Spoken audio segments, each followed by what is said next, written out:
하나님 말씀은 누가복음 23장 13절에서 25절 말씀입니다. 누가복음 23장 13절에서 25절 말씀 제가 봉독해 드리도록 하겠습니다.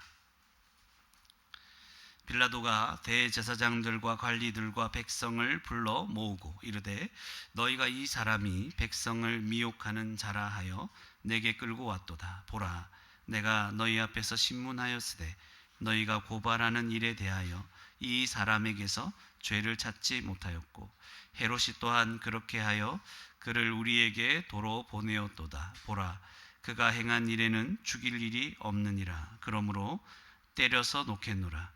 무리가 일제히 소리질러 이르되 이 사람을 없이 하고 바라바를 우리에게 놓아 주소서 하니, 이 바라바는 성중에서 일어난 밀란과 살인으로 말미암아 옥에 갇힌 자로라. 빌라도는 예수를 놓고자 하여 다시 그들에게 말하되 그들은 소리질러 이르되 그를 십자가에 못 박게 하소서, 십자가에 못 박게 하소서 하는지라. 빌라도가 세 번째 말하되 이 사람이 무슨 악한 일을 하였느냐? 나는 그에게서 죽일 죄를 찾지 못하였나니 때려서 놓으리라 하니, 그들이 큰 소리로 재촉하여 십자가에 못 박기를 구하니 그들의 소리가 이긴지라. 이에 빌라도가 그들이 구하는 대로 하기를 언도하고 그들이 요구하는 자 곧 밀란과 살인으로 말미암아 옥에 갇힌 자를 놓아주고 예수는 넘겨주어 그들의 뜻대로 하게 하니라. 아멘. 오늘 말씀은 예수님께서 빌라도에게 이제 그의 손에서 십자가로 넘겨지는 그런 장면이 기록된 본문입니다. 예수님, 오늘 본문에 나타나는 예수님 얼마나 억울하게 보이시죠? 13절에 보시면 빌라도가 이제 대제사장들, 이제 이들이 핵심적인 인물이죠. 빌라도가 대제사장들과 관리들, 힘 있는 자들이 다 모였죠. 그리고 그 밑에 백성을 다 불러 모았습니다. 다 불러 모은 거죠. 이르되 너희가 이 사람이 백성을 미혹하는 자라, 고발한 내용이잖아요. 그렇게 끌고 왔는데 내가 신문에 너희 앞에서, 그러니까 너희가 다 보는 앞에서 공개적으로 신문을 한 거야. 예수님을 신문했는데 너희가 고발하는 일에 대해서 죄를 찾았다 못 찾았다? 죄가 없는 거예요. 예수님에게 죄가 없는 거예요. 그럼 어떻게 돼요? 놓아줘야 되겠죠. 죄가 없는데. 15절에 헤롯이 또한 그렇게, 헤롯도 이거 이중으로 이제 점검한 거죠. 혼자만 판단한 게 아니라 헤롯도 그렇게 하여 우리에게 도로 보냈다. 헤롯이 처리할까 해서 보냈는데 죄도 못 찾고 다시 보낸 거죠. 보라, 그가 행한 일에는 죽일 일이 있다 없다? 없다. 이게 이중 삼중으로 확인하고 또 확인한 거죠. 뭘 강조하는 거죠? 예수님은 죄가 있다 없다? 죄가 없다는 게 이렇게 계속 강조되고 있는 거예요. 성경에서 이 정도로 강조되고 있는 게 많이 없는데 앞에서도 그랬지만 또 강조되는 거예요. 그래서 16절에 뭐라고 합니까? 때려서 놓겠느라. 말도 안 되죠. 죄가 없는데 왜 때립니까? 여러분 한 대 맞아 볼래요? 그럼 여러분 뭐라고 할 거예요? 내가 뭐 잘못했는데 이렇게 얘기할 당장. 근데 예수님은 죄가 없는데 때려서 놓겠다. 이렇게 얘기합니다. 어처구니 없는 상황이죠. 그런데 이제 18절에 보세요. 무리가 일제히 소리 지릅니다. 소리를 여기 많이 질러요. 소리 질러. 콘서트 같죠? 소리를 막 질러. 무리가 일제히 소리 질러. 다 이제 막 한 마음이 된 것 같아요. 이르되 이 사람을 없이 하고 죽이라는 말이죠. 죽이고. 그러니까 사람들이 때려서 놓는 이것에 만족하지 않는 거예요. 죄도 없는데 이걸 확인해 줬는데도 말이 안 통하죠. 그래서 일제히 소리 지릅니다. 이 사람을 없이 하고 죽이라. 그리고 대신에 누구를? 바라바를 우리에게 놓아 주소서. 그러니까 이 6월절에는 죄인 한 명을 놓아주는 전례가 있다고 그러죠. 그래서 이 사람을 당연히 죄가 없으니까 예수님을 놓아주라 이렇게 나올 줄 알았는데 빌라도가, 그런데 악한 바라바를 놓아주라고 하는 거예요. 이 바라바는 어떤 사람입니까? 19절에 성중에서 일어난 밀란과 막 소동을 일으키고 그리고 살인까지 저질렀던 자입니다. 그래서 옥에 갇혀 있던 자죠. 흉악한 죄인이죠. 그런데 그 사람은 놓아달라고 하는 거죠. 20절에 빌라도는 예수님을 놓고자 하여, 죄가 없으니까 자기가 아무리 봐도 예수님을 놓아주려고 애를 쓰는 거죠. 온갖 머리를 굴리는 거죠. 다시 그들에게 또 말합니다. 21절에 그들은 또 뭐 어떻게 합니까? 소리를 질러버리죠. 말은 맞는 말이니까 이 소리를 질러서 어떻게 해결하려고 하는 겁니다.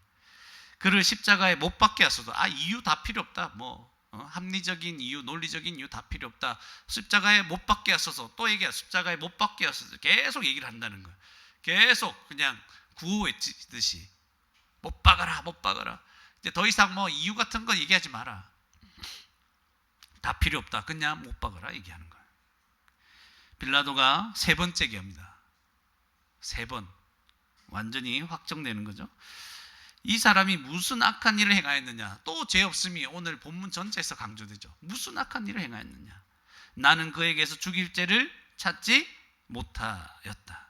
그래서 때려서 놓으리라. 이것도 이해가 안 되는데 또 얘기하죠. 성난 군중을 약간 잠재우기 위해서 이렇게 얘기를 하죠. 빌라도가 뭐에 약했다 그랬죠? 성중에서 소란이 일어나면 굉장히 아킬레스건 같은 거죠. 자기가 굉장히 곤란한 상황에 처했죠. 그래서 아마 때려서 놓으리라 이렇게 얘기를 하는 것 같아요. 23절에 그들이 이제는 그냥 소리 지르는 게 아니고 큰 소리, 그 전에도 컸는데 큰 소리로 이제 재촉을 하는 거예요. 십자가에 못 박기를 구하는 거죠. 이게 한마디 나와 있지만 계속 얘기했다는 게 우리가 했다는 걸 우리가 예측할 수 있습니다. 그런데 그래서 누가 이겼다? 그들의 소리, 군중이죠. 군중의 소리 이긴 거죠. 십자가에 못 박아라. 아무 이유가 필요 없어요. 그러면 이 모든 무리들이 죄 없는 예수님을 죽인 거죠.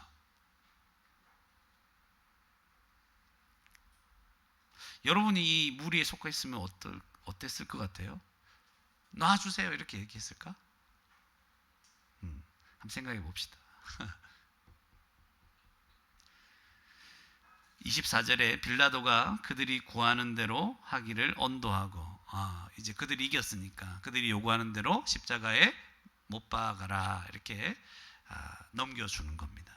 그리고 25절에 그들이 요구하는 자 밀란과 살인으로 말미암아 옥에 갇힌 자 바라바죠. 놓아줬어. 이 사람은 놓아주고 예수는 넘겨주어 그들의 뜻대로 하게 하니라. 그러니까 십자가에 죽도록 내어주는 겁니다. 당시에 유대인들은 속국이었기 때문에 사람을 죽일 그런 권한이 없었습니다. 그러니까 이 빌라도의 손을 빌어서 그들은 죽이려고 했던 거죠. 그래서 오늘 본문에서 세 가지만 생각해 보도록 하겠습니다. 첫 번째, 예수님은 죄가 없는 분이십니다. 예수님은 죄가 없으시죠. 얼마나 강조됩니까? 이거 놓치면 안 되겠죠. 오늘 본문에서는 예수님은 죄가 없다. 한 번, 두 번, 세 번 계속 얘기하죠. 예수님은 죄가 없다. 이거는 모두가 공언하는 거죠. 빌라도도 그렇고 백성들도 이제 뭔가 논리가 없는 거예요. 이거를 거부할 만한. 그러니까 죄가 없는 분이시다. 오늘 본문에 강조되는 것은 예수님의 무죄. 근데 이 본문에서 예수님의 무죄를 그렇게 강조하는 이유가 뭡니까? 예수님은 십자가에 죽으셨는데 죄인으로 죽으셨는가? 아니라는 거죠. 예수님은 완전한 의인이라는 거죠. 그래서 이것을 강조하는 이유는 우리가 모든 죄인을 대신해서 십자가에서 죽을 자격이 예수님에게는 있다 없다? 있다는 것을 우리에게 가르쳐 주는 거예요. 예수님이 만약 죄가 조금이라도 있었다면 여러분, 믿는 사람을 대신해서 죽는 죽음이 가능합니까? 자기는 나는 죄인들을 여러분들을 위해서 죽겠다 이렇게 말할지라도 자기가 죄인이면 어떻게 되죠? 그거는 자기 죄 때문에 죽는 거고, 그죠? 자기 죄 때문에 죽는 거고, 다른 모든 사람을 대신해 죽는 것은 말이 안 되고 불가능한 일이 되는 거죠. 예수님은 십자가에서 죽으셨는데 죄가 없으신 분으로 죽었다. 그래서 죄인들을 대신할 수 있다 없다? 있고 그럴 자격이 있다. 이것을 본문 말씀이 강조하고 있는 것입니다. 죄인이 자기 죄 때문에 죽으면 어떤 유익도 없어요. 그냥 자기 죄 때문에 죽는 거니까. 근데 죄가 없는 분이 죽었기 때문에 그 유익이, 그죠? 있다는 거죠. 예수님은 범죄하지 않으셨을 뿐만 아니라 예수님은 하나님께 온전히 순종까지 했어요. 어디까지 순종했냐면 십자가에서 죽으시기까지 순종했죠. 그러니까 여러분 생각하셔야 될 게 뭐냐면 예수님은 죄가 없는 자로 십자가에서 죽으셨죠. 죄인을 대신해서. 요 대속적 죽음뿐만 아니라 어떤 것도 있다고? 순종하는 것까지 있다고요. 순종은 죄가 없는 것뿐만 아니라 순종함으로 하나님의 뜻을 온전히 이룬 자라는 거예요. 그래서 완전한 의인이 되는 거예요. 그래서 의를 성취하는 거예요. 죄가 없는 자일 뿐만 아니라 하나님이 요구하시는 모든 의를 성취하는 곳이 어디예요? 십자가예요. 우리를 대신해 죽으셨다. 플러스 예수님은 모든 하나님의 뜻에 순종하셔서 의를 얻으셨다. 그러니까 하나님 앞에 설 수 있는 거예요. 여러분, 죄가 없으면 하나님 앞에 설 수 있을까요? 여러분, 이거 오해하면 안 돼요. 죄가 없으면 하나님 앞에 그냥 당당하게 나갈 수 있습니까? 약간 우리가 힌트를 얻을 수 있는 게 뭐예요? 이사야에서 천사가 하나님의 성전에 하나님의 임하신 것을 보면서 하나님 찬송하지, 거룩하다 거룩하다. 근데 뭐 했죠? 이게 피조물이기 때문에 죄가 없다. 천사가 죄가 없죠. 근데 자기를 가리죠. 눈도 가리고 발도 가리고, 그리고 두 날개 몸도 가려야 되는데 그럼 떨어지니까 두 날개로 날면서 하나님, 창조주 하나님 앞에, 거룩하신 하나님 앞에 감히 설 수 없죠. 그죠? 그런데 예수님을 믿는 자는 어떻게 얘기했죠? 죄인이 죄 사함을 받을 뿐만 아니라 하나님 앞에 당당하게, 하나님 우리 아버지가 되면서 당당하게 하나님 앞에 설 수 있게 되는 거예요. 담대하게. 이해가십니까? 이게 엄청난 거예요, 여러분. 그 의를 우리에게 주시기 위해서 예수님은 하나님의 모든 율법, 하나님의 뜻을 다 지켜 행하신 거죠. 그래서 의로 그 얻으신 의를 우리에게 주시는 거예요. 그래서 우리는 예수님의 의를 가지고 죄 사함 받고 예수님이 이루신 의를 받아서 주님과 연합해서 하나님 앞에 담대하게 서는 거예요. 엄청난 얘기를 하는 거예요, 지금. 그래서 십자가는 내 대신 죽으셨다, 어떻게 하지, 뭐 이런 정도가 아니라 의를 얻으셔서 하나님 앞에 우리가 정말 담대하게 그냥 언제든지 나아갈 수 있도록 하신 거예요. 그래서 여러분, 예수님 믿는다는 게, 우리 청소년도 생각해 보세요. 예수님 믿는다는 게 뭘까? 참된 믿음은 이 복음을 믿는 건데, 그 핵심에는 뭘 믿는 거냐면 예수님이 완전한 의인이시라는 거. 죄가 없으시고 그리고 하나님의 뜻에 완전히 순종하셔서 의를 얻으신 그런 예수님에 대한 지식이 있어야 돼요. 예수님 그냥 하나님의 아들이구나, 내 대신 죽었구나, 이게 아니라 예수님은 하나님의 아들이시자 죄가 없으시고 하나님께 완전히 순종하신 분으로서 나를 구원하실 자격이 있고, 내가 그분을 믿으면 그분이 이루신 의를 우리에게 주셔서 하나님 앞에 담대하게 나갈 수 있게 하신다. 요거를 믿는 거예요. 그러니까 참된 믿음이라는 건 이걸 믿는 거예요. 이걸 안 믿으면 어떻게 됩니까? 이걸 안 믿으면 어떻게 됩니까? 내가 예수님 믿기는 믿는데 내가 의인이라는 걸 잘 몰라요. 하나님 앞에 담대히 나갈 수 있다는 걸 몰라. 그러니까 그 주에 죄를 좀 많이 지으면 하나님 앞에 못 나가. 바보 같은 거예요. 바보 같은 거예요. 예수님 믿는 자, 구원을 얻은 자는 하나님 앞에 나갈 수 있어요. 나가서 회개하죠. 그렇게 하나님 뜻대로 살지 못한 것에 대해서. 그러나 여전히 나는 내 행위로 하나님 앞에 받아들여지는 것이 아니라 예수님이 십자가에서 하신 일 때문에, 그죠? 그것이 나한테 효력을 발휘하고 나에게 영향력을 주고 나를 유익하게 해서 구원 얻게 하셨잖아요.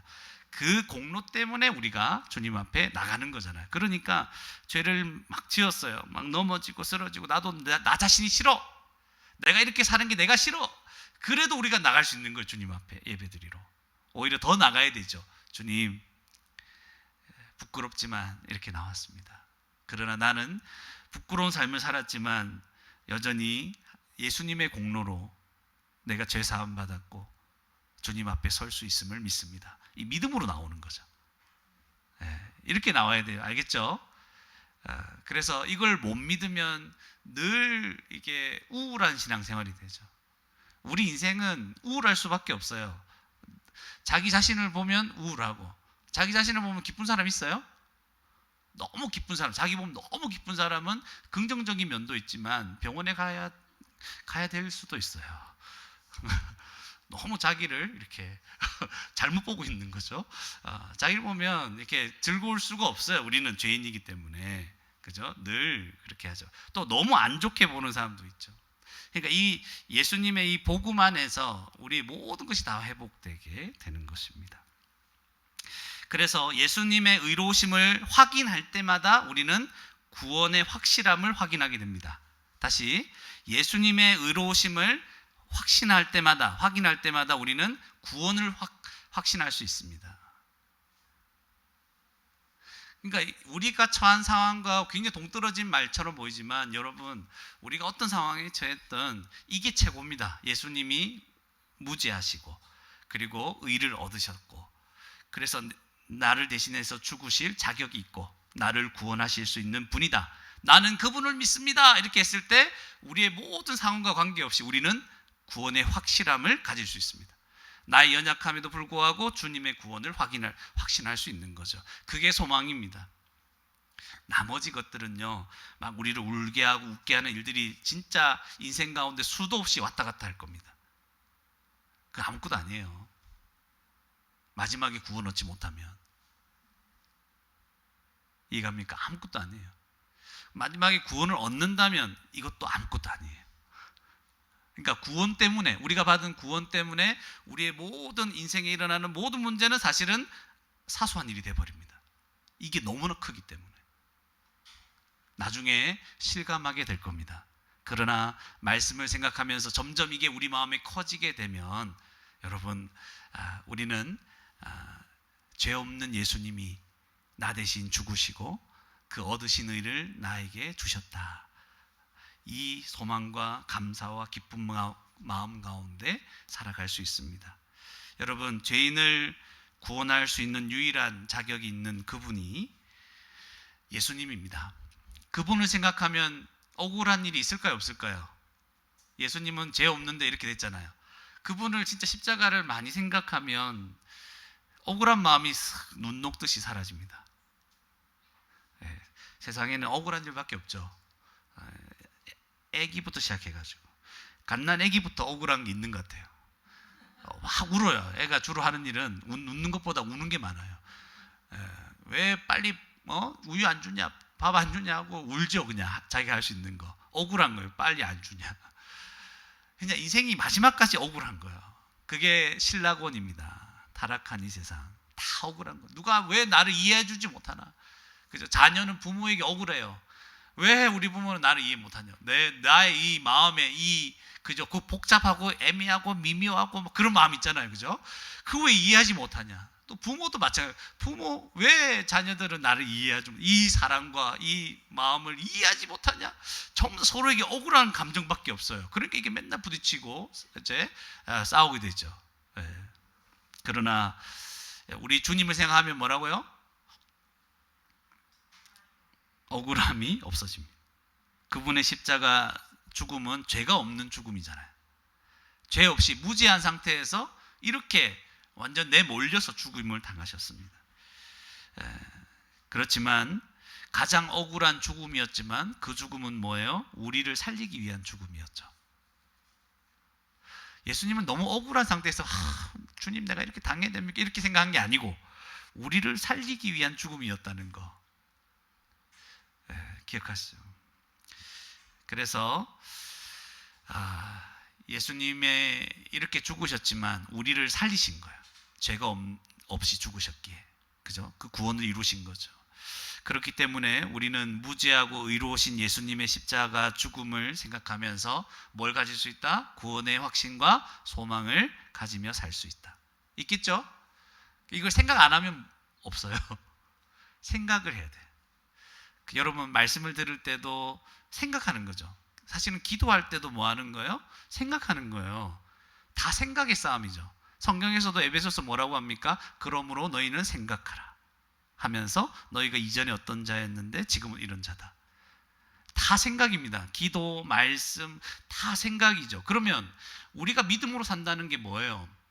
우리의 생각에, 이 진실한 마음의 생각 안에 어떤 걸 가지고 살아가고 있는가? 여러분의 지금 마음의 생각을 들여다보세요. 거기에 뭐가 있어요? 탐욕이 있습니까? 아니면 불신앙이 있습니까? 온갖 감정들이 섞여 있잖아요. 이것을 말씀을, 하나님의 말씀과 그 은혜를 생각하면서 이것을 바꿔가는 거죠. 그러므로 생각하는 게 무엇인가에 따라서 우리는 믿음으로 사는지 그렇지 못하는지가 결정되는 거예요. 생각. 여러분 어떤 생각이 있어요 지금? 그 생각은 감정하고도 연결되어 있어요. 감정이 이렇게 연결되어 있기 때문에 이 감정 때문에 우리가 실제로 어떤 표현을 하게 돼요. 어떻게 살아가게 됩니다. 그것이 때로는 눈물로 터져나오고 때로는 분노로 나타나고 때로는 이런저런 것들 나타나게 되겠죠. 이게 신앙입니다. 이게 우리 영성이라는 거예요. 그래서 우리가 무슨 생각을 하면서 사는가? 이 생각은 억지로 만들 수도 없어요. 이게 중요합니다. 여러분 구원의 소망과 확신이 있습니까? 죄 없이 죽으신 예수님 때문에. 그리고 주님을 생각하면 이 세상에서 일어나는 모든 억울한 일 속에서도 억울함을 가라앉힐 수 있어요. 십자가를 처음에 바로 확 가라앉진 않아요.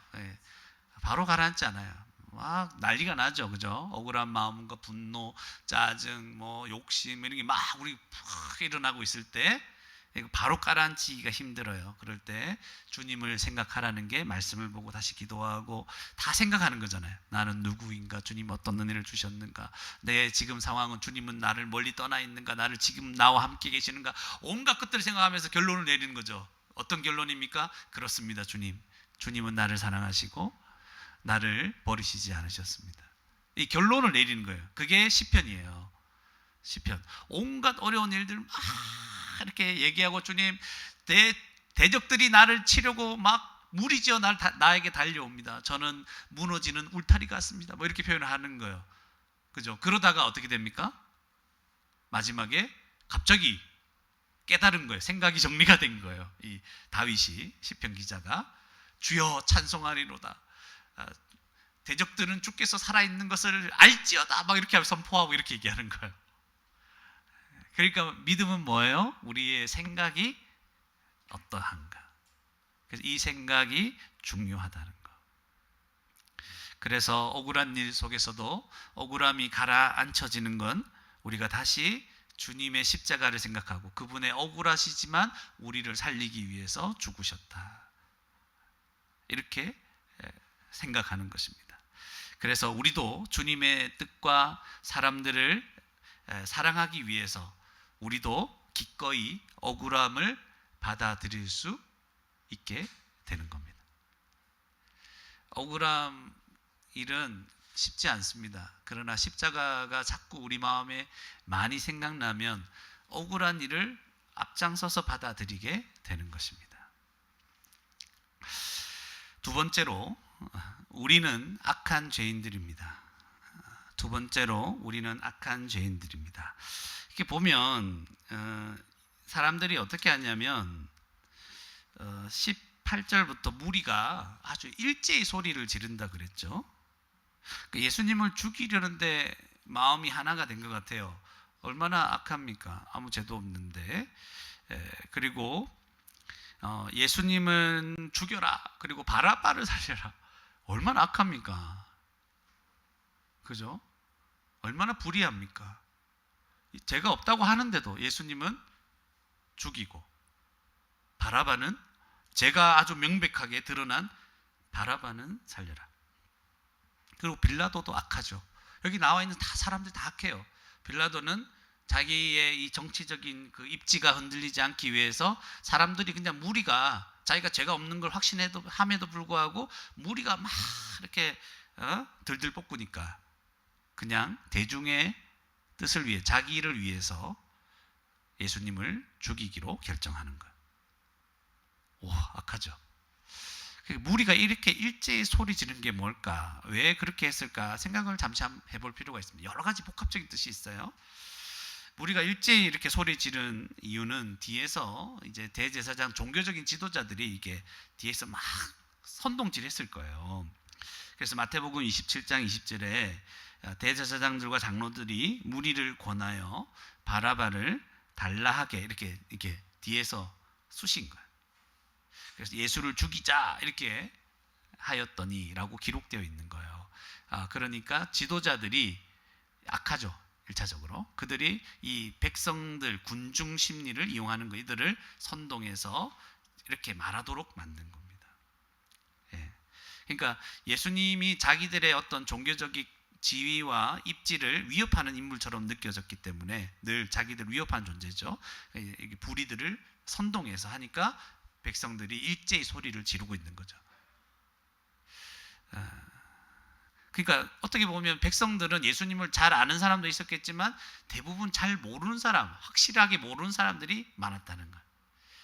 예수님에 대해 잘 알지 못했고 그냥 대제사장들이 판결했으니까 죽여야 되겠지, 이렇게 생각하는 거죠.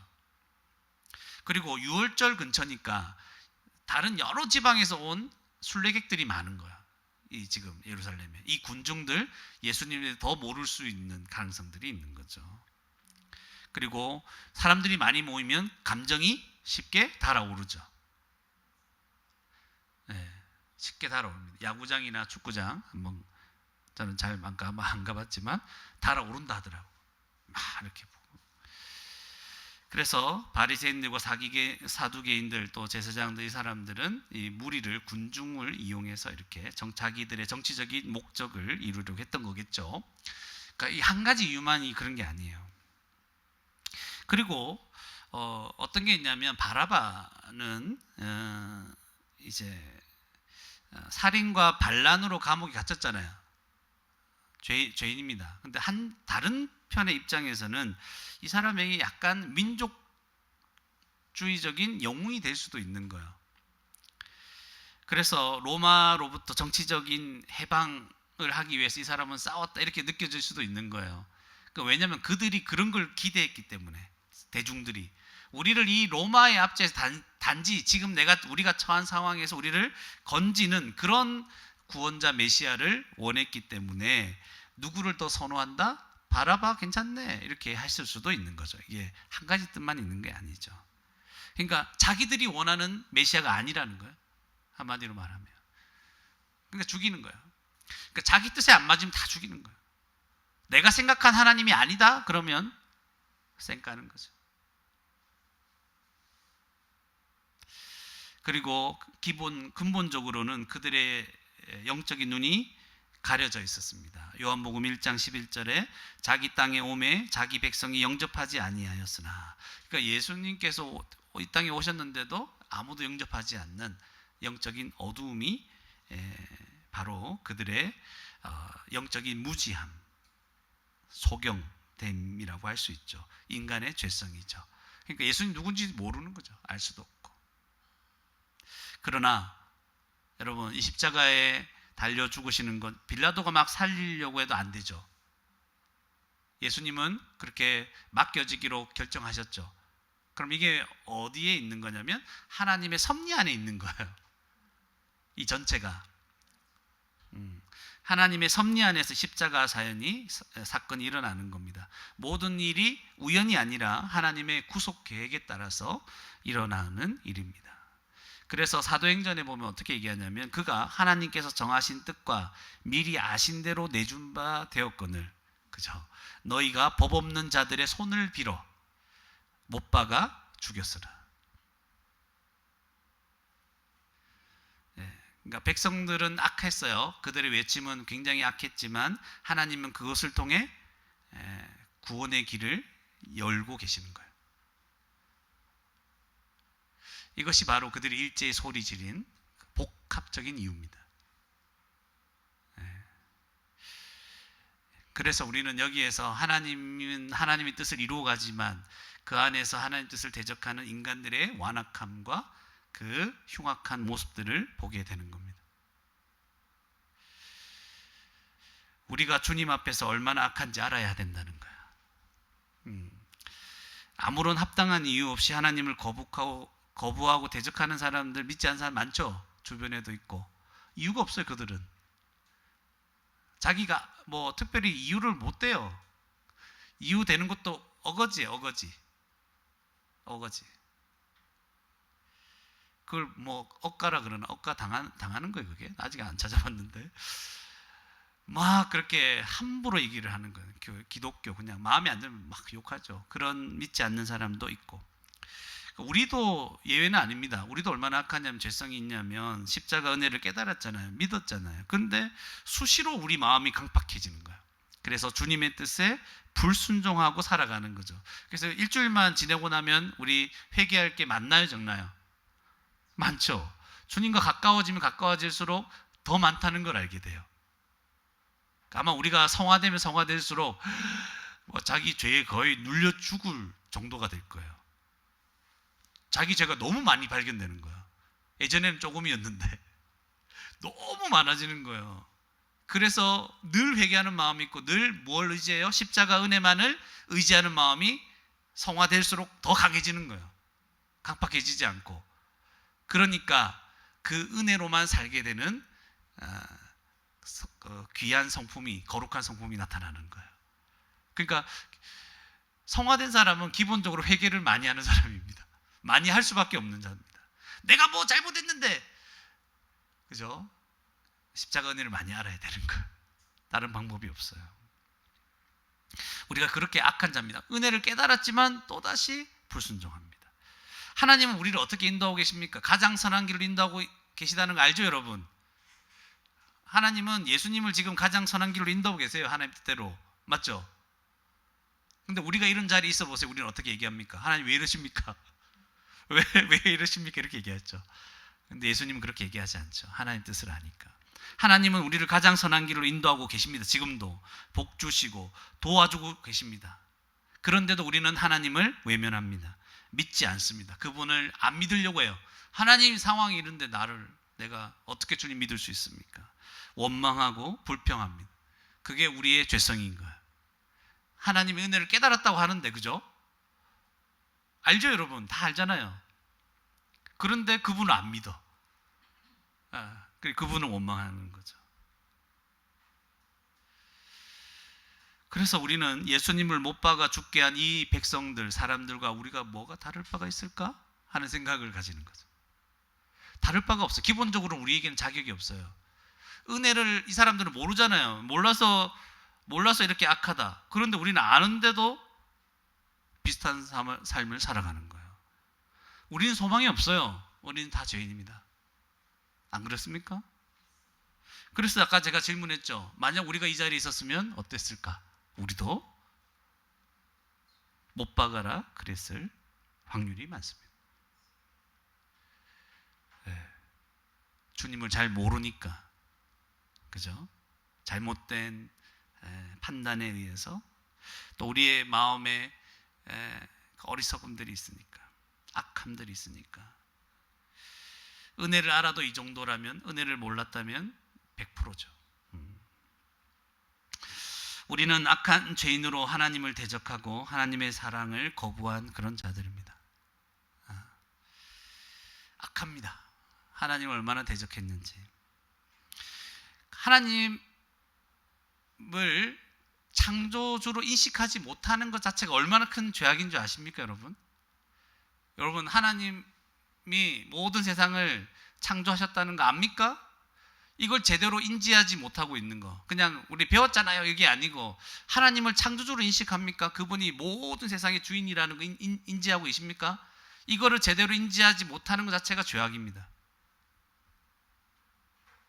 여러분이 이렇게 여러분의 소유 있잖아요. 여러분 뭐 핸드폰, 뭐 어떤 거, 그죠? 소중하게 여기는 거 누가 건드리면 뭐랍니까? 야, 이거 누구 거야 이거? 바로 자기 소유를 권리를 얘기하죠. 이게 누구 건지 알고 함부로 네가 쓰냐고. 근데 이 모든 세상은 누구 거라고요? 우리 하나님 거. 그러면서 우리는 뭐라고 합니까? 이거 내 건데! 이렇게 얘기하죠. 자기 건 줄 알고 자기 마음대로 망가뜨리고 자기 마음대로 합니다. 예. 그리고 마음대로 자기가 뭔가 누리면서 교만합니다. 하나님을 창조주로 모르면 살아가는 것 자체가 큰 죄입니다. 근데 우리에게 일어난 변화는 뭐죠? 복음을 듣고 하나님이 다 지으셨구나. 하나님 우리에게 다 만들어 주신 거구나. 이거를 알게 되는, 창조주 하나님을 알게 되는 딱 지각이 생긴 거잖아요. 이게 엄청난 변화인 거예요. 이거 모르면 그냥 그 자체로 큰 죄인입니다. 그리고 그분을 모르는 것으로 끝나는 게 아니라 그분을 대적하고 하나님이 사랑하는 이 모든 것을 다 거부하고 있는 겁니다. 우리의 악함과 우리의 죄가 얼마나 심각한지를 모르고 살아가는 우리의 이 비참한 모습을 좀 알 필요가 있습니다. 그래야 십자가 앞에 나아가 회개하고 예수님을 믿을 수 있고 구원받을 수 있고, 이미 구원받은 자들은 날마다 이 비참함을 알아야 날마다 회개할 수 있습니다. 날마다 회개하는 삶을 살 수 있고 날마다 그분 앞에 더 가까이 가서 그분의 성품을 닮아서 주의 뜻을 이루는 자가 되는 것입니다. 예, 자기 비참함을, 우리 비참함을 알아야 돼요. 여기 서 있는 목사도 얼마나 비참한지, 저도 비참하고 자격이 없는 거예요. 얼마나 어처구니 없는지. 좀 괜찮은 사람처럼 보인다고 천만에 남들이 볼 때 그런 거죠. 마지막으로 세 번째, 예수님은 우리를 살리기 위해 십자가에서 죽으셨습니다. 예수님은 우리를 살리려 십자가에서 죽으셨습니다. 여러분, 오늘 본문을 가만히 보면 흉악한 죄인 바라바는 살아나죠. 그리고 예수님은 죽으시죠. 십자가에서. 굉장한 역설이죠. 아이러니죠. 흉악한 죄인이 막 살아나고 있어요. 그런데 예수님은, 죄 없는 예수님은 죽어요. 이게 본문에 나타난 아주 중요한 모습이죠. 악한 죄인은 살고 죄 없는 예수님은 죽으시는 것, 이것이 하나님의 뜻입니다. 죄인을 살리고 죄인을 대신해서 자기 자신, 그의 아들 독생자가 죽는 것, 이것이 하나님의 뜻입니다. 하나님의 계획과 뜻은 오직 우리를 살리는 것입니다. 그게 하나님의 마음이죠. 우리 살리려고 하는 거예요. 우리가 알지도 못했잖아요. 그분을 우리가 알지도 못하고 그분이 우리를 구원해 주는 거, 이거 원했습니까? 우리가? 원하지도 않았어요. 알지 못하니까 원하지도 않고 오히려 싫어했어요. 하나님을 마음에 두기 싫어했습니다. 그랬던 구원을 하나님께서 주권적으로 그냥 베풀어 주고 계시는 거예요. 주권적으로 이 구원을 베푸시기 위해서 그의 구원의 역사를 진행하고 계시는 거죠. 죄인은 살리고 죄 없는 예수님은 죽는 것으로, 이것을 하나님의 사랑이라고 말하는 거예요. 죄인은 살리고 죄 없는 예수님은, 하나님은 죽고. 여러분, 우리는 복음을 듣고 믿음으로 살아났습니다. 할렐루야. 근데 우리는 우리에게 어떤 일이 일어났는지 어떻게 하다가 이렇게 됐는지 잘 몰라요. 맞죠? 내가 어떻게 하다가 예수님 믿고 구원받았지? 잘 모르겠어. 그런데 결과로 예수님은 죽어 있는 거예요. 죽으시고 부활하신 거죠. 그럼 우리는 예수님 때문에 살아난 인생입니다. 구원받은 인생입니다. 예수님 때문에. 이제 이 은혜를 우리가 받은 자죠. 예수님의 죽음으로 우리가 살아났다는 거. 그죠? 그 위에 우리는 살아가는 자들입니다. 딴 거 없어요. 그래서 이제 우리는 죽고 다른 사람이 또 다른 사람들이 살아나도록 하는 것이 우리의 사명이 되고 그것이 우리를 향한 주님의 뜻이 되는 거예요. 우리는 살아났잖아요. 그죠? 우리 더 바랄 것이 없습니다. 이 은혜가 뭔지 아는 순간 정말 내 인생에 바랄 것이 없구나. 그러니까 우리가 구원받는 순간 우리 인생의 모든 소망이 이루어진 거예요. 더 이상 다른 걸 바라지 않아도 될 정도로 모든 것이 이루어진 거예요. 그러니까 이제는 또 다른 사람이 살았으면 좋겠다. 그래서 그것을 위해서 우리가 죽는 삶을 살고 싶어 하는 것이 주님의 뜻인 거죠. 그렇게 우리를 인도하십니다. 우리가 생명을 얻는 순간 성령께서 우리 가운데 그런 마음으로 우리를 인도하겠죠. 말씀을 깨달으면, 은혜를 깨달으면 깨달을수록 이런 마음이 그냥 생기는 거예요. 나는 뭐 죽지 뭐. 그 대신 누군가 살아났으면 좋겠다. 그래서 참는 것이고, 그래서 끝까지 돕는 것이고, 끝까지 사랑하는 것입니다. 기다려주는 것이고, 그렇죠. 무지하고 악한 자들을 살리기 위해 우리가 죽어야 된다는 사실을 여러분 기억하시기 바랍니다. 이건 우리 앞에 믿는 자들, 구원받은 자들 앞에 놓여진 바로 인생의 길입니다. 우리는 죽고 그들은 살 것입니다. 그런데 이제 생각이 들면 실제적으로 우리가 죽을 수 있나요? 와, 열받아 죽겠는데 죽을 수 있습니까? 이게 쉽지 않다는 거 아시죠? 쉽지 않아요. 쉽지 않아요. 우리는 할 수 없습니다. 우리는 누군가를 살리기 위해 우리를 자신을 희생하고 죽이는 일 할 수 없어요. 이게 그냥 말 한마디 던져놓고 죽읍시다 이렇게 한다고 죽어집니까? 안 죽어집니다. 네. 어떻게 해야 됩니까? 처음에도 말했지만 십자가 은혜를 붙들어야 됩니다. 오늘 기도도 했죠. 십자가 은혜로 살게 해주십시오. 십자가 은혜가 내 안에 깊이 머물러 있을 때 살 수 있는 거예요. 주님 감사합니다. 나 같은 죄인을 대신에 죽으신 주님. 이 은혜가 자꾸만 풍성해지고 내 마음 가운데 머물러 있어야, 그 머물러 있을 동안에 우리는 죽고 다른 사람을 살리는 삶을 살아가는 거예요. 우리는 이미 변화된 자들, 심령이. 근데 이걸 가만히 놔둡니까? 악한 세상과 마귀가 우리 죄성이 가만히 안 놔두죠. 날마다 우리를 넘어뜨리는 거예요. 그래서 우리는 무슨 싸움을 싸우는 거예요? 십자가 은혜, 그 복음의 은혜를 붙드는 싸움을 싸우는 거예요. 그것을 붙들고 기억하기만 하면 어떻게 된다? 우리는 죽고 다른 사람을 살리는 이런 삶을 드디어 살 수 있게 되는 거. 한 발짝 한 발짝씩 살아가게 되는 거죠. 그런데 이렇게 살아가게 되면 희생하면 더 열받는 일이 생기는 거예요. 그러니까 더 시험에 들 상황에 딱 처하게 되겠죠. 나는 니를 위해서 내가 희생했는데, 이것이 빈번하게 일어나는 데가 어디입니까? 가정이죠.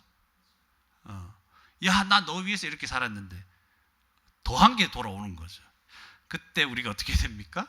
주님의 십자가 은혜가 있으면 한 번 더 우리도 깊어지는 거죠. 십자가 은혜가 더 많아야 한 번 더 참을 수 있는 거죠. 세 번째 또 올 거예요. 세 번째 파도가 올 때는 십자가 은혜로 더 무장돼야 그걸 또 넘는 거죠. 네. 무한히 그렇게 하는 건 아니에요. 죽는 순간이 얼마 안 남았으니까. 죽으면 끝나는 거예요. 그렇지만 이제 십자가 은혜를 생각하면서 우리는 희생할 수 있어요. 나는 죽는 삶을 살 수 있어. 내 죽지 뭐 그냥. 그렇지만 지혜롭게 행해야 됩니다. 지혜롭게. 무조건 희생하면 됩니까? 그러니까 오늘 설교를 앞부분만 여기까지만 들으면 무조건 희생해야 되는가? 그래서 막 희생하게 되면 나중에 내가 뭐 하는가 하는 생각이 들 거예요. 그게 아니고 지혜롭게 행해야 됩니다. 무조건 희생하는 건 아니에요. 그렇지만 한 가지 알아둬야 될 건 대부분 희생하는 거예요. 요거는 알아둬야 돼요. 대부분이 희생이에요. 근데 무조건 희생은 아니에요. 제가 무조건 희생이 아니라고만 얘기하면 많은 부분 희생 안 해도 되는 건가 이렇게 생각할 수 있기 때문에 제가 얘기하는데 대부분이 희생하는 거예요. 네. 그래서 지혜를 구해야 됩니다. 제가 한번 얘기를 들어볼게요. 우리 자녀들을 위해서 무조건 희생하면 됩니까? 무조건 참고 봐주면 됩니까? 그러면 자녀가 망가집니다. 자녀가 망가지고 망나니 같은 망자네. 같은 자녀가 망합니다. 자녀가 망가지고 자녀가 망나니가 됩니다. 무조건 희생하는 게 아니에요. 뭐 잘못했는데 무조건 내가 희생할게 너를 위해서. 자녀가 게임 더 시켜달라 그러면 내가 뭐 희생하지 뭐 내가 참지 하고 게임 더 시켜주면 망하는 거죠. 자녀는. 적절한 교육이 필요하죠. 그러나 이런 교육하는 과정까지도 뭐예요? 다 희생하는 거예요. 참아야 교육할 수 있거든. 그 열불나게 하는 걸 참고 교육할 건 교육하고, 또 우리가 뭔가를 바른 것을 얘기하면 또 뭔가 다툼이 있어야 되잖아요. 그런 것들도 희생하는 겁니다. 예수님의 생애를 한번 기억해 보십시오. 십자가에 죽는 데까지 희생하셨죠. 다 참았죠. 이런 희생이 어디 있습니까? 그런데 자기들을 반대하고 대적하는 사람들에게 어떻게 하셨죠? 그냥 좋다 그래 내가 참지 뭐 이렇게 하셨나요? 말해야 할 진리에 대해서는 분명하게 얘기하셨죠. 그걸 중단하지 않습니다. 희생하는 순간까지 예수님은 어떻게 희생하셨냐면 당당하게 희생하셨고 자기가 주도적으로 그 희생을 받아들이신 거예요. 끌려다니지 않으셨어요.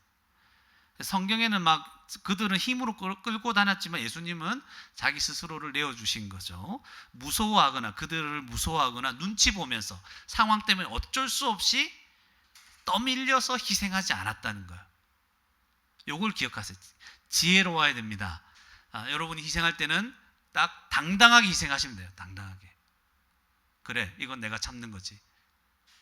내가 희생하고 내가 나를 내어주지. 너가 살 수 있다면. 그리고 주도적으로 내가 하는 거다. 내가 희생하는. 네가 막 나에게 큰 소리 지르거나 네가 나에게 막 괴롭히거나 네가 막 나를 위협한다고 해서 내가 희생하는 게 아니라는 거예요. 내가 하나님의 은혜 때문에, 십자가 은혜 때문에 내가 그 은혜 때문에 희생하는 거다. 이 마음이 있어. 주도적으로 당당하게. 아시겠죠? 그럼 그 지혜는 어떻게 얻을 수 있습니까? 지혜는 하나님의 말씀에 있죠. 이게 맨날 똑같은 얘기 한다 하지 말고 이걸 다양하게 여러분 왜 말씀 보라고 하는지, 말씀 안 보면 다 넘어집니다. 지혜는 하나님 말씀에 있습니다. 그리고 하나님을 경외하는 것에 있어요. 하나님을 믿습니까? 그분을 경외합니까? 그럼 그의 말씀을 들어야죠. 날마다 또는 매주마다 하나님 말씀을 알아가고 깨달은 말씀에 따라서, 더 근본적으로 얘기하면 우리가 계속 지금까지 깨달아 온 게 있잖아요. 십자가 복음. 그 복음의 은혜에 따라서 살아가는 것, 순종하며 살아가는 것이 지혜입니다. 그래서 어떤 사건이 탁 터졌을 때 저는 뭘 생각하냐면 복음을 생각합니다. 때로는 그 아침에 또는 그날 봤던 말씀을 기억할 때가 있죠. 그 말씀이. 그러나 그렇지 않더라도 십자가 복음을 생각합니다. 저는 내게 주신 은혜가 뭔지를 딱 생각을 해요. 마음에.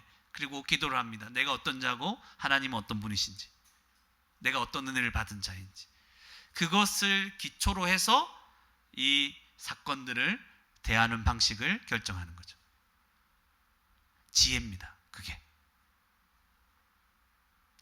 그리고 구체적인 상황에서 뭔가 해결이 안 될 때는 우리 교회가 있잖아요. 그죠? 교회가 있고 얘기하고 기도 제목을 얘기하고, 그리고 그것도 안 될 때는 어떤 지혜가 좀 이렇게 잘 안 풀릴 때는 또 목사도 있고, 그죠? 원하는 답을 못 들을 수는 있어요. 그러나 지혜를 얻을 수 있습니다. 우리는 날마다 죽겠지만 우리 때문에 우리 주위 사람들은 날마다 생명으로 다가가게 될 거예요. 나는 죽지만 그들은 생명으로 다가가게 하는 거. 그게 사실은 주님이 우리에게 원하시는 거예요. 다른 거 없습니다. 교회도 마찬가지입니다. 나는 죽고 교회는 풍성해진다. 따라해보세요. 나는 죽고 교회는 풍성해진다. 이게 하나님 나라 원리예요. 이게 하나님 나라의 큰 자는 누구예요? 섬김 받는 자가 아니고 섬기는 자, 이런 얘기하죠. 다 아는 자예요. 한 알의 밀알이 썩어져 땅에 죽고, 그래야 열매 씨가 자라고 열매가 맺죠. 하나님 나라의 원리입니다. 그런데 이게 또 신기한 게 있는 게, 죽는 건 누구만 죽어요? 나만 죽죠. 나 혼자만 죽는 것 같지만 교회를 위해 죽는 사람이 많아지면 많아질수록 나는 혼자만 죽는데 나를 위해 죽는 사람들이 많아지잖아. 그러니까 나는 몇 배의 은혜를 누리는 거야. 예. 근데 서로 안 죽으려고 해. 그럼 다 죽어요. 역설이죠. 그러니까 교회는 뭐가 지배해야 됩니까? 하나님의 은혜, 십자가 은혜, 그분의 사랑, 그죠? 이것이 우리를 지배하고, 이 말씀에, 이 은혜에 우리가 순종하며 살아가는 흐름이 형성되고, 그죠? 내가 네 때문에 뭐 이런 게 없어요. 너는 왜 순종 안 하냐? 너는 왜 이런 게 없어요. 우리는 누구에게? 주님을 보면서, 주님이 우리에게 주신 은혜를 생각하면서 우리가 순종으로, 죽음으로 나아갈 때, 그죠? 그런 사람이 한두 명 많아지는 흐름이 발생할 때 교회는 하나님 나라가 되는 거죠. 근데 서로 안 해. 그럼 어떻게 돼요? 지옥이 되는 거예요. 물론 우리는 하나님 백성이지만 지옥을 경험할 수 있습니다. 이게 하나님 나라 원리입니다. 그러니까 딴 거 생각할 필요 없이 죽을 때는 누가 죽는 것 같아요? 나 혼자 죽는 것 같아요. 나만 당하는 것 같아요. 맞죠? 나만 당해요. 근데 이거를 주님 때문에 견뎌야 돼요. 그래야 다른 사람, 우리 자녀들도 십자가 때문에 죽는 사람이 동참하게 되는 거죠. 그죠? 이 원리, 그래서 믿음으로 사는 거예요. 이거 믿음이 없으면 다 무너지는 겁니다. 주님이 우리에게 주시려고 하는 하나님 나라 풍성함을 맛볼 수가 없습니다. 지치지 말고 말씀 때문에 끝까지 가야 돼요. 그러면 어느 순간인가 이 무리들이, 믿음으로 사는 무리들이 많아지는 거예요. 그죠? 그 안에서도 여러 문제는 발생되겠지만 하나님 나라를 맛보고 누리게 되는 거예요. 그냥 나만 죽으면 돼요. 예수님 죽을 때 외로웠겠죠? 아무도 동참하는 사람이 없으니까 그 길을 가는 거예요. 그러면 주께서 이루실 겁니다. 네. 무조건 참는 게 아니고 지혜를 얻으시고, 그죠? 분별하시고, 이걸 참아야 될 것인가, 뭘 해야 될 것인가를 분별하셔야 돼요. 그래서 하나님께 지혜를 구하고 말씀 가운데 복되게 살아가는, 그래서 우리는 죽고 다른 사람은 살아나는, 우리는 죽고 교회는 풍성해지는 그런 복된 인생을 살아가는 저와 여러분이 되기를 주님의 이름으로 축원합니다. 함께 말씀을 생각하시면서 기도하시겠습니다. 기도하실 때 죄 없는 예수님을 생각합시다. 그분 때문에 우리는 죄 사함을 받았죠. 구원의 확신을 얻을 수 있습니다. 감사합니다, 주님. 우리도 억울한 일을 당할 때 많겠죠. 주님 나 살리기 위해서 억울한 일 당하셨는데 저 기꺼이 억울한 일 감당할 수 있도록 하나님 은혜 가운데 살기를 원합니다. 하나님, 우리는 악한 죄인입니다. 소망이 없습니다. 그렇지만 십자가 은혜 가운데 머물면서 하나님 주의 뜻대로 살아갈 수 있게 도와주십시오. 그리고 나는 죽고 다른 사람은 살리는, 나는 죽고 교회는 풍성해지도록 하는 주님의 사람이 되게 하여 주시옵소서. 이 모든 것은 우리 힘으로 살 수 없사오니 하나님 십자가 은혜로 우리를 꼭 붙들어 주셔서 주님의 영광만이 드러나는 우리 인생과 교회가 될 수 있도록 주님 도와달라고 우리 말씀을 생각하시면서 함께 기도하시겠습니다.